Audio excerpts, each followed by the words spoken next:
represents a particular area of the world. So the animals that we see in each section, by and large, will come from the same geographical region, though they may not necessarily be species that live closely together in the wild. The first part of the drive is our Himalayan and Eastern Asia section.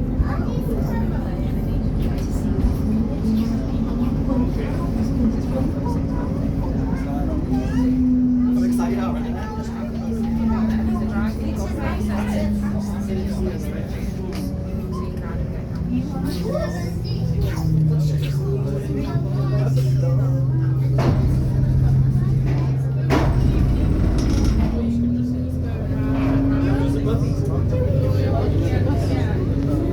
Zebra is an endangered species. It's only found in one very limited area of Africa.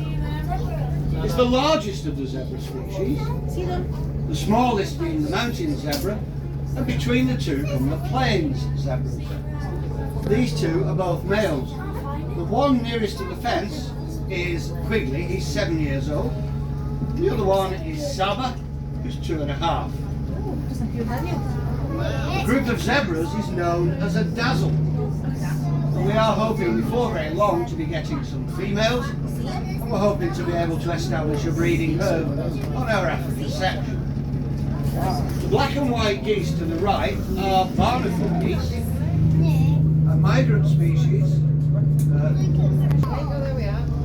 they'll stay with us throughout the summer and autumn, raising goslings. You can see they have started to hatch them quite recently, and they'll leave us again towards the end of the summer. The deer to the right, yes, young man. Somebody asking a question? The deer across to the right are David's deer. Père is the French word for father. These animals were discovered by a French priest, Father Armand, an experienced naturalist who'd never seen anything quite like these, and sent some to Europe, predominantly to the state of Woburn. The Duke of Bedford started to breed them at Woburn, and after the Chinese animals were wiped out in the fenced area, we have 3 lesbos. An African antelope that develops a white face. Blaze being an Afrikaans word, meaning a blaze or white stripe.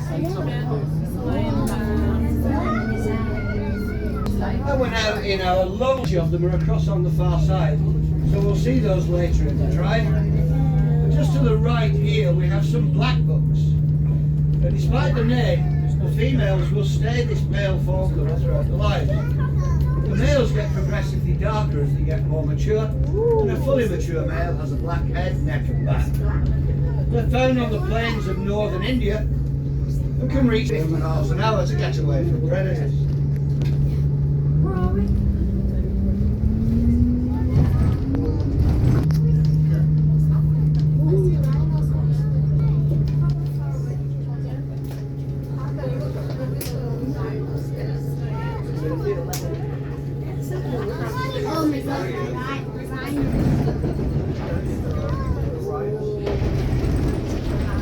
If we look to the right, the first 3 animals we can see over there are roan antelope.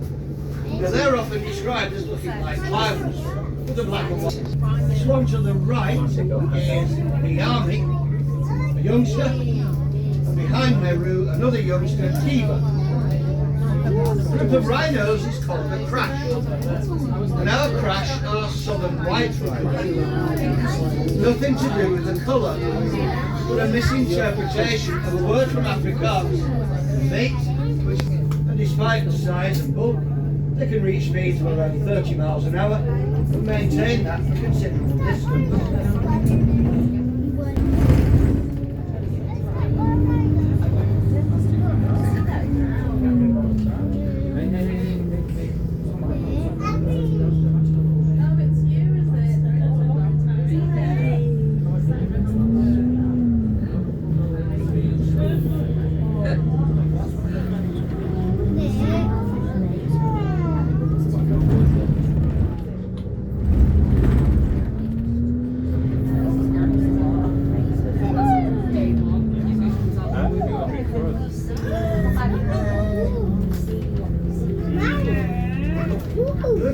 from the right, sitting on the grass, is a lapwing, species that used to be very commonplace and popular moorland bird. But loss of habitat has meant that numbers have declined significantly, and we're lucky to have quite a sizable flock to the park every year.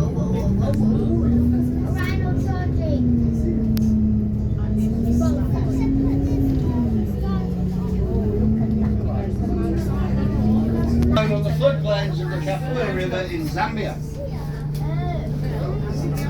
And then another of our rhinos here on the left. This is Shaka, our bull rhino.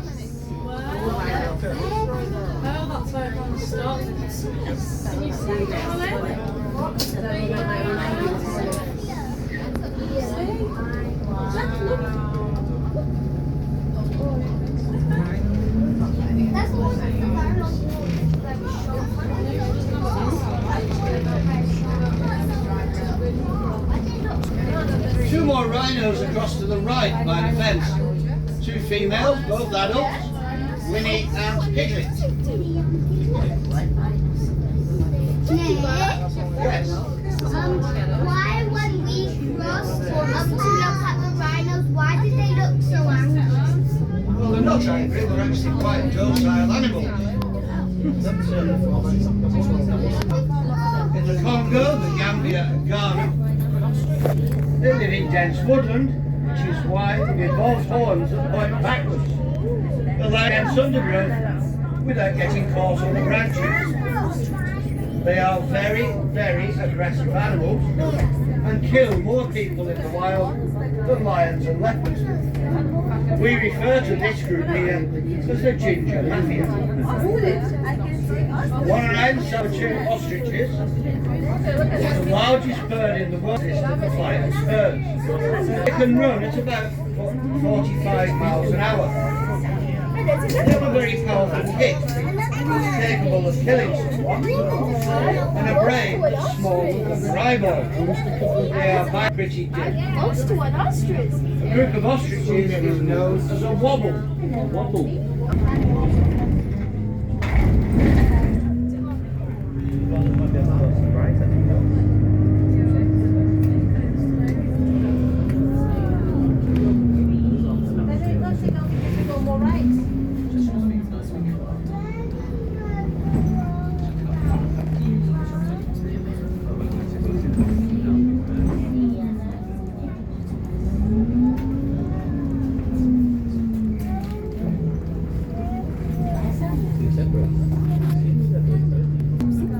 Common eland.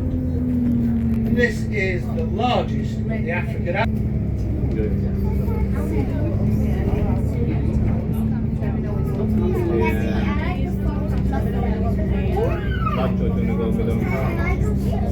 The next section that we come to shortly will be the baboons. We have around 200 baboons in the troop.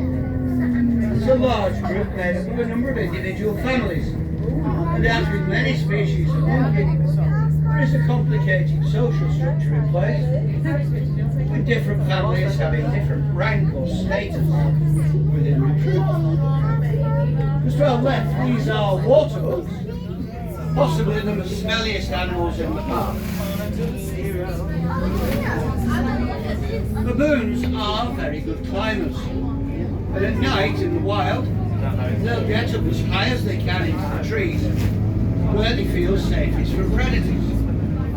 So they are in fact classified as terrestrial or ground located, spending most of the daylight hours sitting on the ground turning over the turf, looking for roots, shoots, seeds, as well as for insects and bugs. They are omnivores and will eat pretty well anything they can get the teeth of. A fully grown baboon is about 3 times stronger than a mammoth and has teeth similar in size to a lioness. So we have the army and Meru over to the right, and Diva has just crossed the road to join them.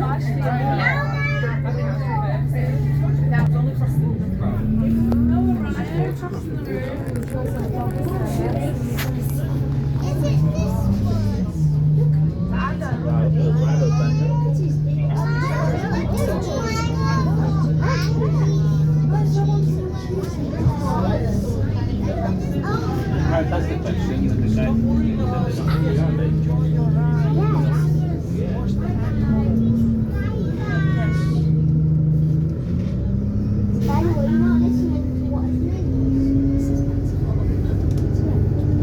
Using their own vehicles to do the drive. We want to avoid the risk of damaging monkeys. We have a car-friendly route, which you'll see shortly. It's on the right. It takes you around the outside of the section, giving you the opportunity to park by the fence and watch the monkeys pulling parts off other people's cars. You only can't take the monkey enclosure. And if you could close the windows, please. Thank you. Oh, Daniel, the monkey's going to get you. Danny's coming to you. Oh, Daniel,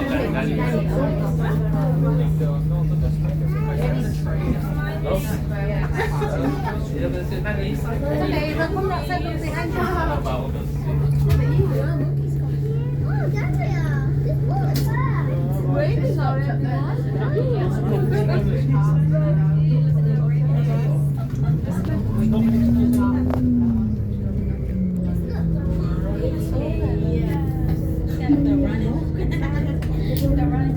Oh, here we go.